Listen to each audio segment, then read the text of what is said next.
നല്ല ചങ്ങാതി നല്ല അന്നമാണ്. നമ്മളെ ഇങ്ങനെ ജീവിപ്പിക്കുന്നൊരു ഘടകമാണ് നല്ല ചങ്ങാതി.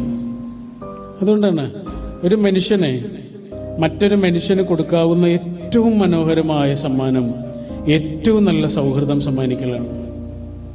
അത് ഏതൊരു ബന്ധം നിങ്ങൾ എടുത്തു നോക്കൂ, സൗഹൃദം കലർന്നിട്ടുണ്ടോ ആ ബന്ധം മനോഹരമായിരിക്കും.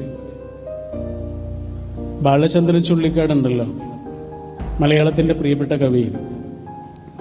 അദ്ദേഹമായിട്ട് മനോരമ ന്യൂസിൽ ജോണി ലൂക്കോസ് നടത്തിയിട്ടുള്ളൊരു ഇൻ്റർവ്യൂ ഉണ്ട്. ആ ഇൻ്റർവ്യൂവിൽ ബാലചന്ദ്രൻ ചുള്ളിക്കാട് വിജയലക്ഷ്മി എന്നൊരു കവിയെക്കുറിച്ച് ഇടയ്ക്കിടയ്ക്ക് പറയുന്നുണ്ട്. ഇടയ്ക്കിടയ്ക്ക് പറയുമ്പോഴൊക്കെയും അവരെക്കുറിച്ച് പറയുന്നത് എൻ്റെ സുഹൃത്ത് എന്നാണ്.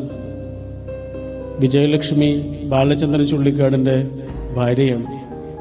മഹാരാജാസിൽ മുട്ടിട്ട മനോഹരമായ